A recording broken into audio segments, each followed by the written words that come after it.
Natutuwa ako sa birthday ni Pastor Kibuloy kasi kahit wala po siya ro'n,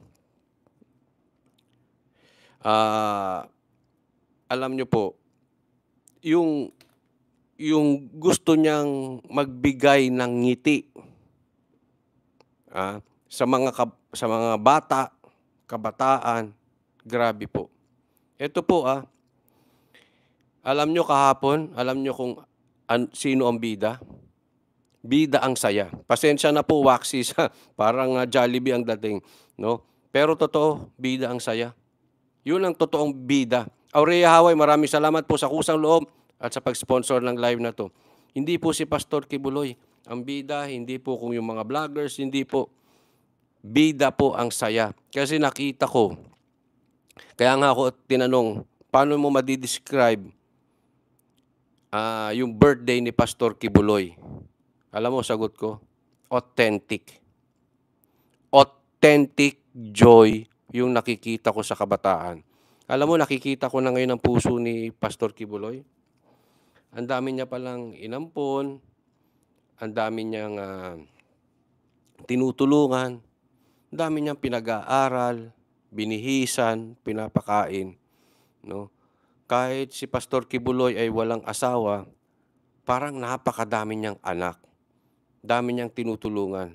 And one thing na alam ko kay Pastor Kibuloy, kahit hindi ko siya madalas nakasama pa, napaka-generous niya. Pag sinabi niyang dapat lagi kang handang i-share ang iyong blessing sa buhay at bahala na ang Diyos mag-multiply nito. Kasi yan ang sinasabi niya sa amin. Alam nyo, nakikita ko po talaga. Grabe niyang i-bless yung mga bata. Sipin mo, birthday niya, siya ang nagregalo sa mga bata. Ang dami niyang pinakain, ang dami niyang binigay. Gusto niyang masaya yung mga bata.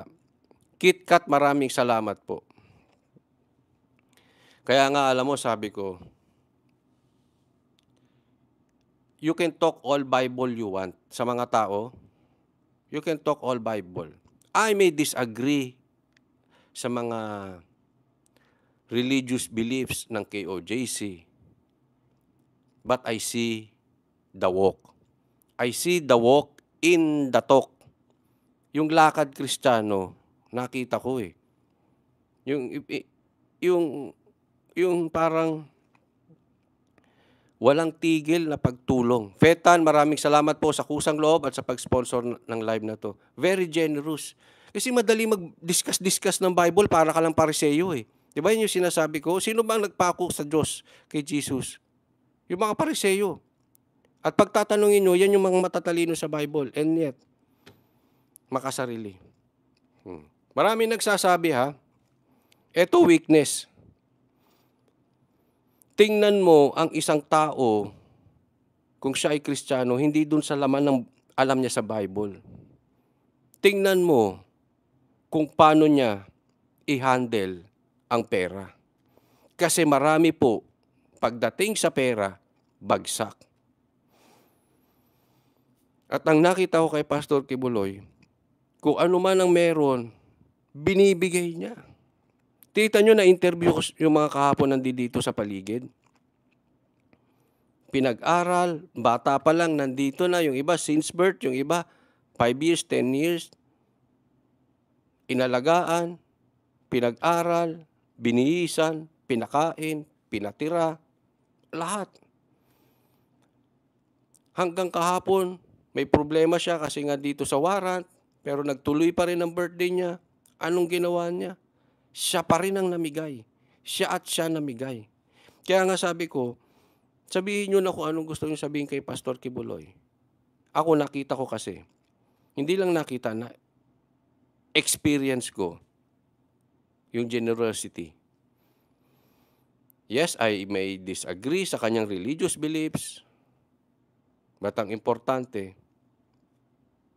yung puso niya na mamigay sa mga kabataan, alagaan ng kabataan. Di ba parang tatay, isipin mo, yung tatay mo, halimbawa walang pugto tatamaan yung mga tatay Kasi ganito ako dati. Oo, kaya alam ko yan.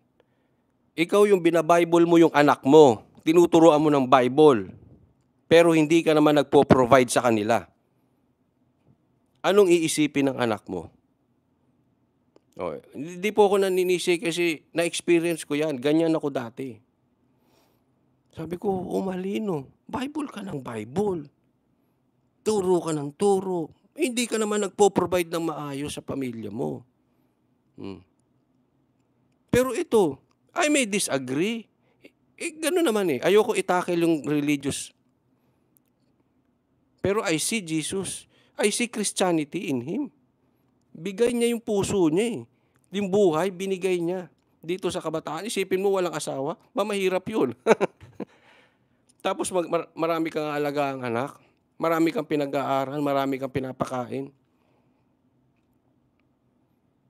Ang dami po. At authentic, kaya kung alam mo yung sasabi kong authentic, kasi kita ko yung joy, totoo.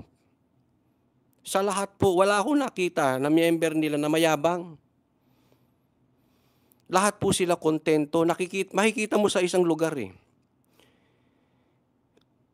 Makikita mo sa isang grupo kung yung mga tao kontento. And they are more than contented. Ibig sabihin, yung basic needs nila napo-provide. Yung kanilang pangangailangan na ibibigay, yung kanilang napapasaya sila. And to tell you honestly, mahirap yun. Kasi nga, kahit ako halimbawa, ba't ko pag-aaralin yung di ko anak? Di ba? Wag tayo maglokohan. Di ba? Siguro yung iba sa inyo. Pero ako, I'm just being honest. Ba't ko pakakainin yung di ko anak? Bakit ko bibigyan ng tirahan? Bakit ko bibigyan ng pagkain? Ba't ko bibigyan ng damit? Di ba? Reality lang. Di ba po? So, hindi, ayoko kasi nagmamalinis Di ba? So, congratulations, Pastor Kibuloy. Pinatunayan mo ang iyong birthday. Nakita ko yung birthday ay it's not about him.